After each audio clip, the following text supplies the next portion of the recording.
Perwakilan ini masih ada lagi dari Bugis Makassar, tunggu lebih banyak dulu karena udah di berbagai daerah itu sedang melaporkan.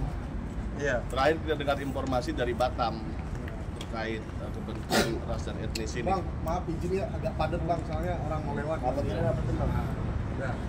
Kita yang mundur. Oke, udah bisa. lanjut. Bang, mungkin bisa jelasin soal kedatangannya ke Polda Metro Jaya, Bang? Ya, kedatangan kita ke Polda Metro Jaya melaporkan saudara DS dengan laporan berhubungan dengan ujaran kebencian tapi menyangkut ras dan etnis. Tepatnya Undang-Undang Nomor 40 Tahun 2008 tentang penghapusan diskriminasi ras dan etnis. Artinya pasal itu adalah yang sering terjadi perang antar suku, konflik antar suku sebenarnya diakomodasi oleh undang-undang tersebut. Akan tetapi pasal yang kita masukkan di sini adalah 156. Itu yang tertuang dalam KUHP, ancaman hukumannya adalah 4 tahun. Tapi nanti penyidik akan mengembangkan ke pasal yang berhubungan dengan ujaran kebencian menyangkut ras dan etnis. Terkait kata-kata yang disampaikan oleh Denny Sumargo. Nah, Denny Sumargo atau DS menyampaikan dugaan tindak pidananya sebagaimana disebutkan tadi. Disampaikan di situ dia ada kata-kata menantang ras tertentu, lebih tepatnya ras Bugis. Nah, kurang lebih dia menyampaikan, saya Makassar, kau Bugis kan bang, kau Bugis kan bos. Ya disampaikan seperti itu. Angkat pedangmu. Nah, kemudian dilanjutkan kata-katanya lagi. Kemudian dilanjutkan dengan kata apa? Kasih tahu kasihmu. Bukan seperti itu. Habis itu kau ada burung kan, cabut pedangmu. Jadi kata-kata itu jelas-jelas menantang antar suku yang ada di Indonesia, terutama Bugis Makassar. Jadi di sisi lain kami mengakomodasi suku Bugis Makassar yang keberatan dan ingin melaporkan DS ini karena membuat keresahan di masyarakat. Jadi yang terjadi di sini adalah bukan hanya di Bugis dan Makassar saja yang rencana melaporkan, sampai ke Batam dan hampir seluruh wilayah Republik Indonesia. Dan kami mempunyai posko untuk menampung terkait ujaran kebencian tersebut agar tidak terulang di kemudian hari. Bang, sebelum dilaporkan apa sudah mengirim somasi ke pihak Densu? Disambungkan oleh Mas Rapli.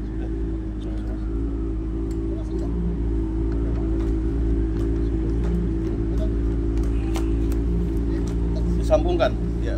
Disambung ya. Jadi ini Naik bang. Sini Pak. Di tengah di tengah. Naik bang di sebelah sini. Jadi gambarnya sama ya. Jadi hari ini memang kita sudah laporkan Denny Sumargo terkait omongannya yang menantang-nantang. Jadi supaya dia tahu bahwa negara ini diatur oleh hukum, nggak bisa asbun. Ya. Jadi pada hari yang kemarin dia datang ke rumah Pak Tabas, dia datang justru untuk menantang. Karena orang datang harusnya silaturahmi. Begitu masuk ke dalam rumah, Denny Sumargo malah minta dipukul. Ini kan bodoh.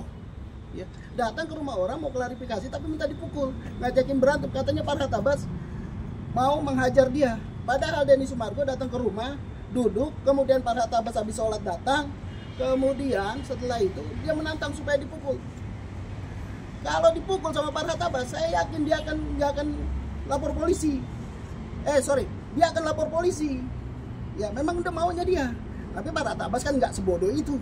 Ya. Malah dia kemudian dia mengatakan begini, kamu pukul saya tidak akan melawan. Ini tuh yang banci siapa gitu.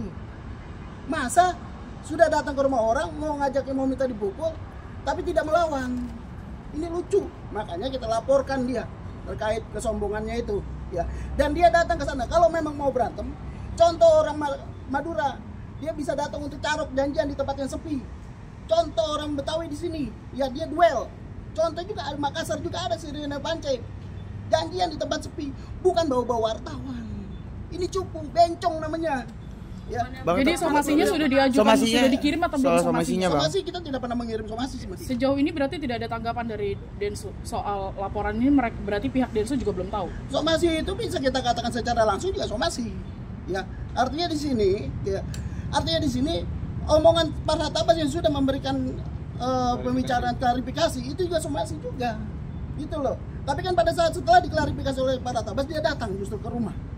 kalau memang dia jagoan, kalau Densu memang jagoan, janjian bos sama si Farhat Abbas di mana tempat sepi, ya boleh situ baku hantam. Tapi kalau bawa wartawan, bawa dia, itu mau podcast, bencong namanya, itu mau podcast. Jadi setelah itu dia klarifikasi lagi lewat podcastnya dia, seolah-olah dia mau dipukuli, mau dianiaya, gombal itu. Berarti sebelum buat laporan juga tidak ada komunikasi dengan Densu untuk mediasi atau gimana? Ya negara ini sudah mengatur bagaimana cara kita melapor polisi. Laporan polisi ini sudah diterima, ya artinya sudah ada titik awal tindak pidana di sini. Kalau tidak ada tindak pidana, maka tidak akan ada laporan polisi ini diterima. Ya, kita bukan abal-abal, kita bukan mau main-main di sini. Ini masalah hukum, ini sudah menimbulkan keresahan. Jadi pelajaran ini buat siapa aja, ya terutama buat Densu nih. Jangan jaga bicaramu. Ya, ini kawan-kawan nih dari Makassar Bugis ini. Ya, Makassar ini aliansi ini. Ya. Bang, artinya nanti akan memberikan somasi nggak ke pihak DS, Bang? Bentar Bang, saya pertegas dulu terkait somasi. Somasi itu pernah dilayangkan 1 kali secara langsung, 1 kali somasi terbuka. Jadi bukan tidak pernah dilayangkan, tapi yang dilakukan oleh Bapak Farhat Abbas. Tapi berhubungan dengan ras dan etnis, laporan tersebut berhubungan dengan itu, berhubungan dengan anti diskriminasi ras dan etnis atau penghapusan diskriminasi ras dan etnis, walaupun pasal yang kita pakai adalah pasal dalam KUHP. Jadi pernah kita layangkan somasi, akan tetapi ini menyangkut ras tertentu yang disebutkan, ada bahasa tantangan yang menyebabkan banyak tokoh-tokoh masyarakat dan orang asli Bugis dan Makassar keberatan dengan tantangan tersebut.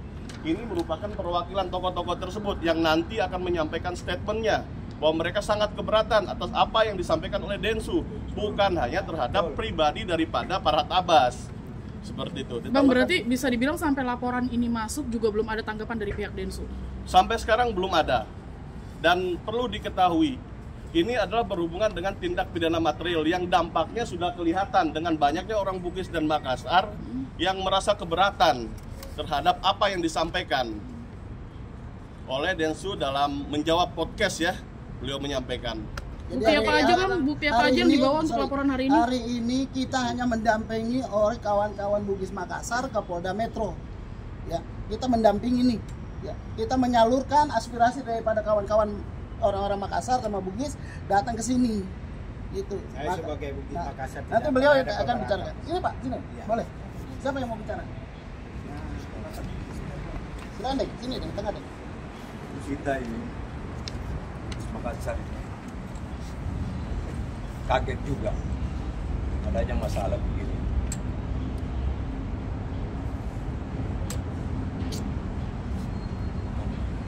Bugis Makassar dari dulu itu bersatu.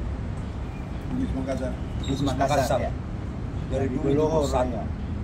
Dari zaman Belanda sampai sekarang ini, zamannya Pak Sabo Prabowo, mari kita tetap Bugis Makassar bersatu.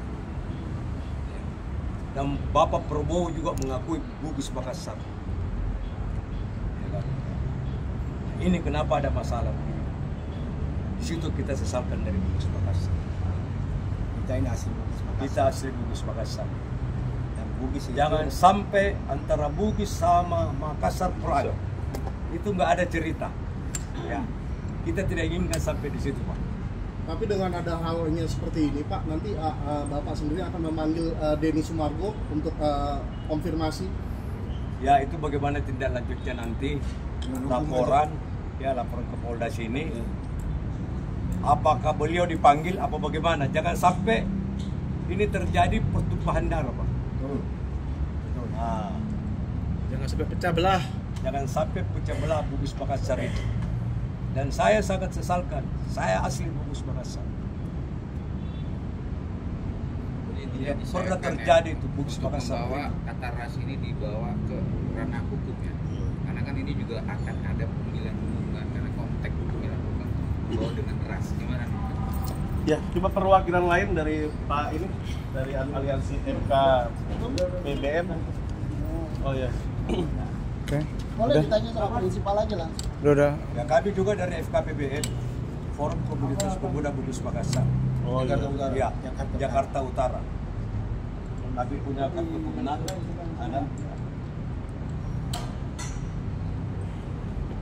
Jadi biar kesannya kita nggak buat-buat nih, ada aliansi, ada orang-orang benar-benar orang Bugis dan orang Makassar.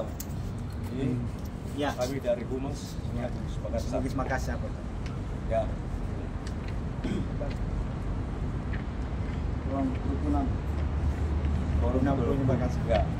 Bang, mungkin barang bukti yang disiapkan untuk laporan tadi apa aja, Bang? Tadi ada video, terus ada video yang kontennya saya sebutkan tadi. Kami Bugis bos, kami Makassar bos, kau Bugis kan, gitu loh. Habis itu dikasih Dari dulu bersatu itu Bugis Makassar. angkat pedangu ya, kata-kata seperti itu yang menjadi objek laporan kita. Bang,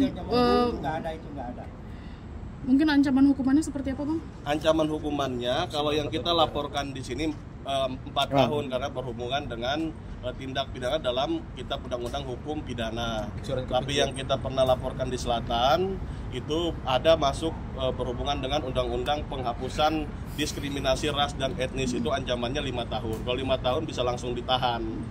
Seperti itu. Bang, mungkin boleh dijelaskan sedikit kerugian dari yang dirasa gitu ya, mungkin dari komunitas bapak-bapak dan abang-abang ini. Kerugian yang dirasa atas dari yang disebut sama Bang Densu gitu. Kerugian itu dari Persatuan Bugis Makassar se-Indonesia itu hanya memisahkan ras suku Bugis Makassar, itu aja yang kami tidak mau. Jangan sampai ada terjadi keributan. Jangan sampai terjadi, dia akan memisahkan itu Bugis Makassar. Makassar dari dulu persatuan. Boleh dipisahkan itu. Nggak boleh pecah belah. Dan itulah kami sangat sesalkan di situ. Satu orang itu sampai pecah belah ada itu kita terjadi. tuntut. Waduh. Pak, ini mungkin kalau misalnya dari pihak Densu sendiri ingin ambil jalan tengah mediasi dan damai, mungkin seperti apa tanggapannya? Daripada dibawa ke daripada harus dibawa ke hukum gitu. Misalnya pihak Densu menawarkan untuk berdamai aja, cari jalan tengah, apakah mau membuka pintu damai?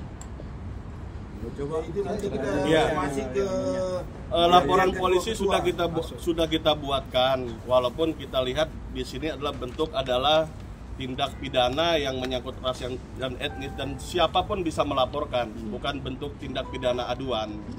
Nah, akan tetapi di situ kalau memang ada konteks yang bisa kita lakukan untuk dimediasikan, terutama misalnya kita lakukan restoratif justice, ya, bisa jadi enggak, tapi itu salah satu alternatif perdamaian yang seperti yang ditanyakan oleh rekan wartawan.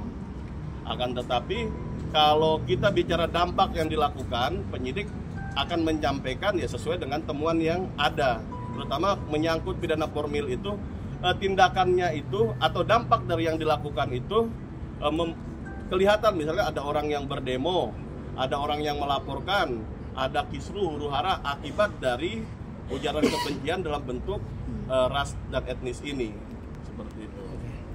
Lagi? Abang dan Bapak terakhir, mungkin yang Bapak dan Abang inginkan gitu dari laporan ini, mungkin berujungnya seperti apa yang diinginkan? Orang Bugis, orang Makassar tahu bagaimana menyelesaikan perkara.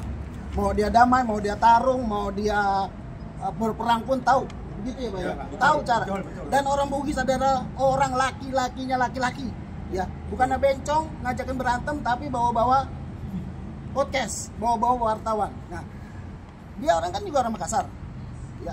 Jadi datang, bagaimana dia udah tahu. Kami tidak akan mengajarkan Denny Sumargo bagaimana cara menyelesaikan perkara ini, karena orang Makassar, orang Bugis, orang Sulawesi Selatan tahu bagaimana cara menyelesaikan perkara, baik secara damai maupun kejantanan, gitu ya Pak ya? Betul. Baik, kita pikir udah cukup gitu ya.